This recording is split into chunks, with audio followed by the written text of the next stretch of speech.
And நிறைய people ஆசைப்படுறதும் நிறைய ladies ஆசைப்படுறதுமே normal delivery தான் ma'am. Because caesarean life time எனக்கு பெயின் வேண்டாம், ஒன்ஸ் டைம் பெயின் போதும் அப்படின்னு நிறைய பேர் நார்மல் டெலிவரி தான் ப்ரிஃபர் பண்ணுவாங்க. பட் ஆனால் அந்த மாதிரி எல்லாருக்குமே வந்துட்டு அமையாது. பட் நார்மல் டெலிவரி ஆகணும் அப்படின்னா நீங்க இதெல்லாம் ஃபாலோ பண்ணுங்க அப்படின்னு நீங்க என்னெல்லாம் அட்வைஸ் பண்ணுவீங்க அவங்களுக்கு? நார்மல் டெலிவரி நிறைய பேரோட நிறைய பிரெக்னென்ட் லேடிஸ் வரும்போது they first ask a gynecologist in mode of delivery means normal delivery எனக்கு பண்ண முடியுமா அதனை எல்லாரும் கேட்பாங்க. பட் எல்லாமே டாக்டர் கையில கிடையாது. நிறைய திங்ஸ் பேஷண்ட்ஸும் அவங்க சைட்ல இருந்து பண்றது நிறைய இது இருக்கும். ஃபர்ஸ்ட் இஸ் அவங்க ரெகுலர் அண்ட் பேலன்ஸ்ட் டயட் சாப்பிடணும். ஓவர் ஈட்டிங் பண்ணக்கூடாது. பிரெக்னன்சில any point of time extra food இல்லைன்னா 2 பேருக்கு சாப்பாடு சாப்பிடக்கூடாது. ஸோ நம்ம கல்ச்சர்ல பிரெக்னன்சி தெரிஞ்ச உடனே நிறைய எக்ஸ்ட்ரா ஃபுட் கொடுக்க ஆரம்பிச்சிருவாங்க. ஸ்வீட்ஸ், ரைஸ் 2-3 மடங்கு ரைஸ், பால் 2-3 டைம்ஸ் பால் கொடுக்க ஆரம்பிச்சிருவாங்க. ஸோ அதெல்லாம் பண்ணக்கூடாது. Extra food in the form of fruits, vegetables, nuts கொடுக்கலாம். பட் அது கூட regular daily walking, especially morning and evening 2 times 15 to 20 minutes walking compulsory பண்ணணும். அண்ட் 5ஆம் மாசம் இந்த செகண்ட் ட்ரைமஸ்டர் இந்த exercise mainly squatting, butterfly, cat and camel, lunges, அந்த மாதிரி மேட் எக்ஸசைசஸ் எல்லாம் ஸ்டார்ட் பண்ணியா அது it will help in normal delivery. நிறைய விமன் பிரெக்னென்ட் விமன்ஸ் வந்துட்டு என்னதான் நார்மல் டெலிவரி ப்ரிஃபர் பண்ணாலுமே அந்த பெயினை பேர் பண்ணவே முடியாது. அது வந்து ஒரு 200 போன்ஸ் வந்து பிரேக் ஆகுற அளவுக்கு பெயினா இருக்கும் அப்படின்ற மாதிரி பயமும் நிறைய இருக்கு. அது வந்துட்டு எப்படி மேம் கண்ட்ரோல் பண்ண முடியும், இல்லை கண்ட்ரோல் பண்ண முடியுமா? அந்த மாதிரி நார்மல் டெலிவரி டைம்ல வந்துட்டு பெயின் கண்ட்ரோல் பண்ண ஏதாவது சொல்யூஷன்ஸ் இருக்கா, ப்ரொசீஜர்ஸ் இருக்கா? டெலிவரி டைம்ல நிறைய லேடிஸ் பெயின் காரணம் நார்மல் டெலிவரி இப்போ எனக்கு தாங்க முடியாது, எனக்கு சிசேரியன் பண்ணி விடுங்க அது கேட்க ஆரம்பிச்சிருவாங்க. ஸோ இது ஓவர் கம் பண்றதுக்கு ஃபர்ஸ்ட்ல இருந்து பிரெக்னன்சி ஸ்டார்டிங்ல இருந்து அவங்களுக்கு கொஞ்சம் கவுன்சிலிங் கொடுக்கணும். பை தி கைனகாலஜிஸ்ட் ஆல்சோ அவங்களோட ரிலேட்டிவ்ஸ் இந்த மாதிரி நம்மள கூட இருக்கும். அந்த மாதிரி ஹஸ்பண்ட்ஸ் லேபர் ரூம்ல இருந்தா அவங்களுக்கு கொஞ்சம் சப்போர்ட் இருக்கும். ஆல்சோ பிரெக்னன்சி டைம்ல பிரீதிங் எக்ஸசைசஸ் பண்ணியா they will be able to tolerate pain.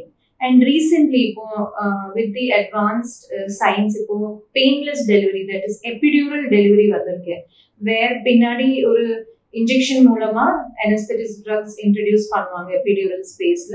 So labour pains வந்தாலும் அந்த பேஷண்ட்கே பெயினே ஃபீல் ஆகாது. ஒன்லி கான்ட்ராக்ஷன்ஸ் வரும், பட் பெயின் இல்லாம அந்த கான்ட்ராக்ஷன்ஸும் நார்மல் டெலிவரி ஆயிடும். ஸோ இந்த ஃபெசிலிட்டிஸ் மூலமா we can definitely achieve a normal delivery. First pregnant உமனுக்கு ஃபர்ஸ்ட் பிரெக்னன்சி வந்துட்டு எப்படியோ சிசேரியன் ஆயிடுது. என்ன பேலன்ஸ் டயட் இல்லாம, நீங்க சொன்ன மாதிரி பேலன்ஸ் டயட் இல்லாம, இல்ல அவங்களோட ப்ராப்பர் அந்த லைஃப் ஸ்டைல் இல்லாம ஃபர்ஸ்ட் சிசேரியன் ஆயிட்டா கூட செகண்ட் நார்மல் டெலிவரி பாசிபிளா ma'am? Definitely VBAC, that is vaginal birth after cesarean. So first ஒரு லேடிக்கு சிசேரியன் நடந்திருக்குன்னா கண்டிப்பா செகண்ட் சிசேரியனே பண்ணணும் அப்படி அவசியம் இல்லை. நம்ம ப்ராப்பர் பேஷண்ட் செலெக்ஷன் மூலமா சில பேஷண்ட் செலக்ட் பண்ணிட்டு செகண்ட் நார்மல் டெலிவரி ட்ரை பண்ணலாம். இப்போ ஒரு 100 சிசேரியன் பண்ணியிருக்கேன்னா எல்லா 100க்கு நார்மல் கொடுக்க முடியாது. சில ஒரு 50 to 60% definitely we can try doing normal delivery. But அதோட இண்டிகேஷன் ஃபர்ஸ்ட் சிசேரியன் எதுக்காக நான் பண்ணியிருக்கேன் அது நமக்கு கண்டுபிடிக்கணும். ஃபர்ஸ்ட் இப்போ நான் ரெக்கரண்ட் இண்டிகேஷன் சொல்லுவாங்க. இப்போ பேபியோட ஹார்ட் பீட் கம்மியாகிற காரணம், இல்லைன்னா பேபி ரொம்ப மோஷன் பாஸ் பண்ணியிருக்கேன், இல்லைன்னா பேபியோட ஹெட் திரும்பாத காரணம் சிசேரியன் பண்ணியிருக்காங்க ஃபர்ஸ்ட்னா கண்டிப்பா செகண்ட் நார்மல் ட்ரை பண்ணலாம். இதுவே சிபிடி, தட் இஸ் பெல்விஸ்ல ஸ்பேஸ் இல்லாத காரணம் சிசேரியன் பண்ணியிருக்காங்கன்னா செகண்ட் நார்மல் ட்ரை பண்ணக்கூடாது. இப்போ இந்த நார்மல் டெலிவரிக்கு ட்ரை பண்றதுக்கும் அந்த பேஷண்ட்ஸ் கண்டிப்பா ஒரு balance diet exercises through out pregnancy பண்ணிட்டு இருக்கணும். இன்னொன்று இண்டிகேஷன் என்னன்னா நார்மல் லேபர் பெயின் ஸ்டார்ட் ஆனா நல்லது. அப்போ second first caesarean and we are trying for second நார்மல்னா இந்த மாதிரி மருந்து மாத்திரை மூலமா இன்ஜெக்ஷன் மூலமா மருந்து வலி கொண்டு வருது நல்லது கிடையாது. ஸோ இந்த மாதிரி இன்ஜெக்ஷன்ஸ் மூலமா பெயின் கொண்டு வந்தா சில டைம் அந்த யூட்ரஸ்ல ஸ்கார் ஓப்பன் ஆக சான்சஸ் இருக்கலாம். ஸோ ரொம்ப மெடிசின்ஸ் எல்லாம் கொடுக்க முடியாது. இதுவே ஒரு நேச்சுரல் பெயின் வந்துச்சுன்னா இந்த மாதிரி பேஷண்ட்ஸ்க்கே we can definitely try doing a normal delivery if they have a previous cesarean section also.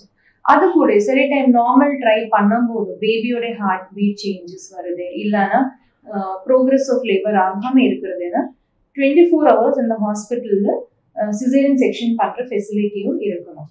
So இந்த கிரைட்டீரியா ஃபுல்ஃபில் பண்றேன்னா நிறைய பேஷண்ட்ஸ்க்கும் நார்மல் டெலிவரி அச்சீவ் பண்ணிக்கலாம்.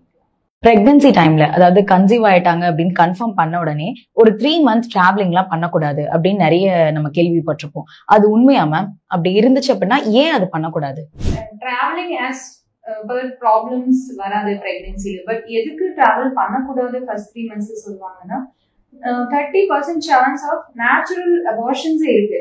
ஸோ அந்த ப்ளீடிங் ரிஸ்க் ரொம்ப அதிகம் இருக்கும் ஃபர்ஸ்ட் 3 months. பிகாஸ் அந்த பேபி யூட்ரஸ்ல இருந்து பிளட் ஃப்ளோ எஸ்டாப்ளிஷ் பண்ண டைம்ல டிராவலிங் இல்லைன்னா இன்டர்கோர்ஸ் பண்ணியா சில டைம் ப்ளீடிங் ரிஸ்க் இருக்கிற காரணம் அந்த ஃபர்ஸ்ட் 3 months டிராவல் பண்ணக்கூடாதுன்னு சொல்லுவாங்க. So ideally first 3 months travelling பண்ணாம இருந்தா நல்லது, எஸ்பெஷலி லாங் டிராவல்.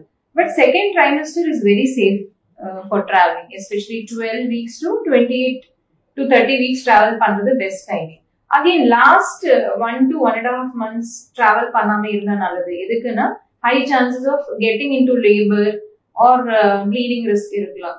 ஸோ அந்த டிராவலிங் டைம்ல லேபர் பெயின் ஸ்டார்ட் பண்ணியா இட் வில் பி ப்ராப்ளமேட்டிக். அதுக்கான லாஸ்ட் 1 month டிராவல் பண்ணக்கூடாது பிரெக்னன்சி.